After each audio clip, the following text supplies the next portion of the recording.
Graça e paz, pessoal, bom dia. Bom dia que o galo já cantou. Você está feliz com Cristo e a salvação para a vida eterna que há somente nele.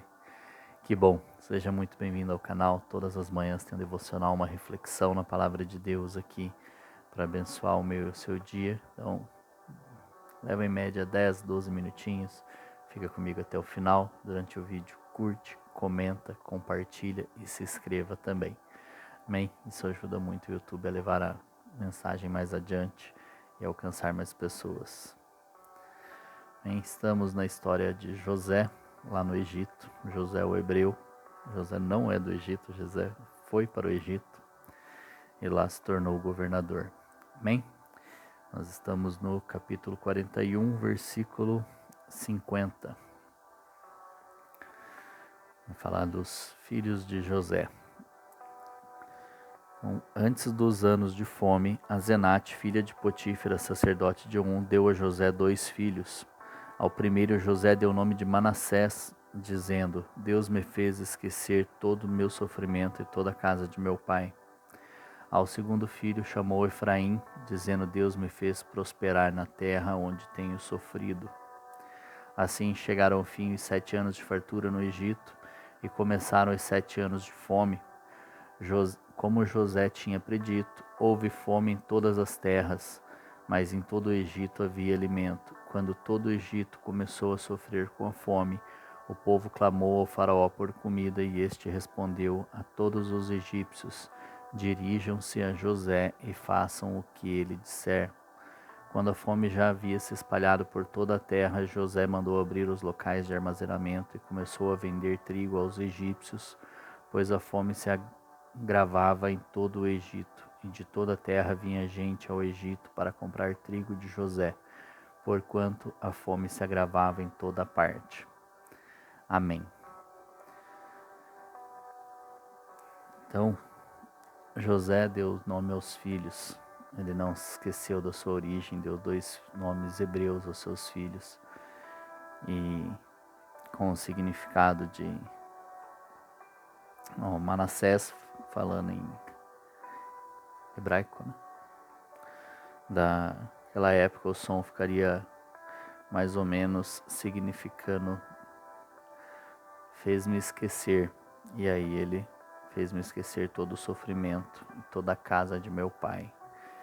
E Efraim queria dizer fui próspero, né? Então Deus me fez prosperar na terra onde tenho sofrido. Então ele teve 2 filhos, deu nomes hebreus a ele, e ele estava prosperando onde ele sofreu agora. E agora iria começar os 7 anos de fome, de escassez de alimento. E naquela época não era incomum ter escassez de comida, porque tudo dependia da agricultura, então dependia de chuva. E depois mais para frente você vai ler em Reis, em Levíticos, não, nos livros históricos aqui para frente, que muitas vezes o Senhor usou a seca, a fome para tratar com o povo de Israel, para julgar o povo, porque a hora que vinha a fome, a falta de alimento, aconteciam guerras, aconteciam roubos, acontecia muita coisa naquela época, né? E não era incomum ter escassez de alimento, porém essa era muito mais severa do que o comum, porque se perdia-se uma safra, não tinha outros alimentos, iria faltar alimento para todo o povo, né? Para poder saciar todo o povo. Então, alguns não guardavam alimentos, não conseguiam guardar. A estocagem também não era muito fácil, né? Só a gente analisar o contexto da época, né? Não levava-se aos templos, às tendas, tudo esses alimentos e cereais, mas dependendo se viesse também tempestades, provavelmente não iria ser fácil guardar, né? Iria poder acabar com as plantações e também com aquilo que era guardado, porque diferente do Egito, né, onde existia uma tecnologia ali diferente no povo que era mais agricultor ali, que a gente vê pela história de Abraão, Isaac e Jacó, que viviam em tendas e iam para lá e para cá com suas plantações, com seus gados. Era mais complexo, e agora nós entraríamos em 7 anos de escassez de alimento, de fome, bem acentuada, né, digamos assim. E o Senhor estava utilizando dessa fome para trazer o povo, Israel e seus filhos, para o Egito. Isso a gente vai ver amanhã em diante, né? Eu dando spoiler já. E José teve a graça do Senhor de ter esse entendimento e guardar 20%, um quinto, né, de tudo aquilo que estava sendo produzido durante 7 anos. Então ele chegou a perder a conta, não tinha mais medidas, não tinha como contar a medida que estava sendo armazenada de tamanha prosperidade durante esses 7 anos.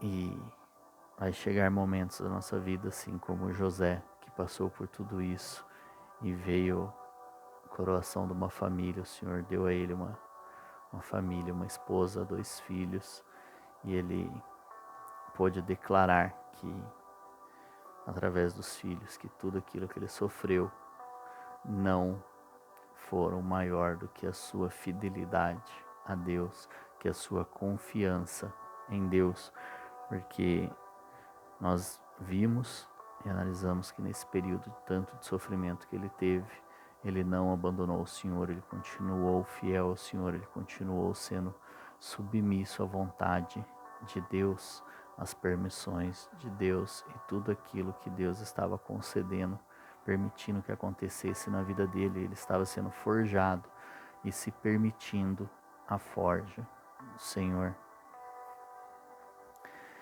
E ao segundo filho ele fala da prosperidade, que o Senhor prosperou ele depois dele passar por essa forja, dele passar por tantas coisas, por tanto sofrimento, fazendo com que ele se tornasse mais maduro. Ele pôde receber do Senhor a prosperidade, não só financeira, mas em tudo, porque o Senhor colocou ele num alto lugar, num lugar de respeito, restaurou tudo, aquele sofrimento dele em alegria agora com uma família, agora ele podendo exercer a presença do Senhor ali e o Senhor sendo exaltado na vida dele, né? Porque ele pôde exaltar o Senhor frente ao faraó, a autoridade máxima do Egito, e chegar é como se a gente pudesse ir até o mais alto governo, que hoje todos reconhecem Jesus, né, praticamente, mas como se nós fôssemos levados cativos a um país onde não se pode exercer a fé cristã, não se pode declarar Jesus e o Senhor ser reconhecido através da nossa vida, que muitas vezes acontece, nós não ficamos sabendo que muitos missionários têm sofrido, muitos irmãos nossos sofrem nesses países em que não se pode declarar a fé em Jesus, e através do sofrimento deles, o Senhor é reconhecido na vida deles. Eles se tornam muitas vezes mártires, às vezes perdem a vida, as vidas são ceifadas por isso, e depois deles perderem a vida, muitos reconhecem e falam: é realmente o Deus dele é um Deus verdadeiro, porque ele aceitou perder a vida, não negou a sua fé. Por isso, e era claro em José também que ele não negaria a fé. Por isso, assim como em Daniel, também ele não negou a sua fé ante o rei Nabucodonosor na Babilônia. Então, nós temos que aprender com esses profetas, com esses irmãos, que não temos motivo algum para negar a nossa fé. Nós não temos razões suficientes para negar a nossa fé.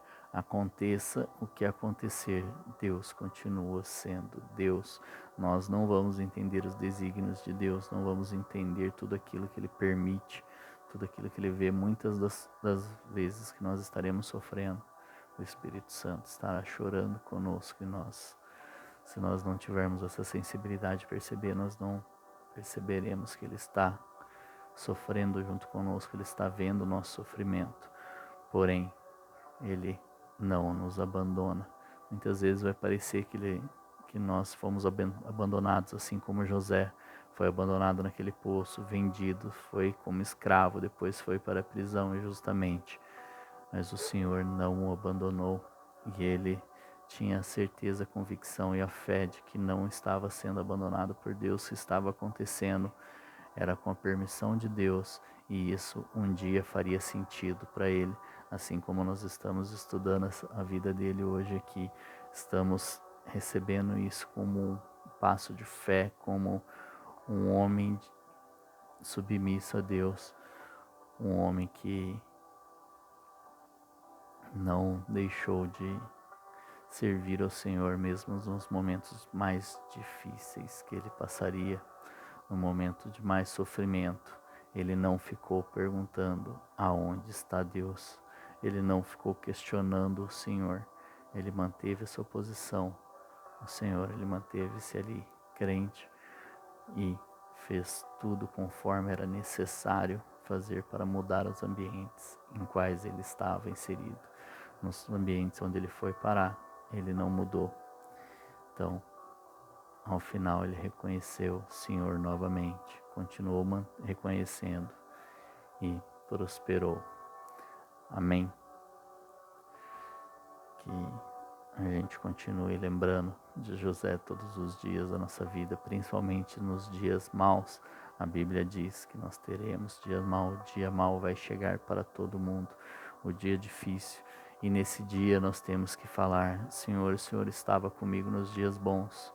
O Senhor também está aqui no dia mau. Ajuda-me a suportar tudo isso e não blasfemar contra o Senhor, não perguntar onde está o Senhor. Lembrei agora do filme A Cabana. Se você nunca assistiu, assista. Prepare os lenços e assista. É forte, mas traz uma analogia muito forte a isso que nós estamos falando hoje aqui. Amém? Então, que Deus continue sendo Deus em todos os momentos da nossa vida. Amém? Que Deus te abençoe. Um forte abraço, um grande beijo no seu coração, uma excelente sexta-feira, um maravilhoso final de semana e até amanhã.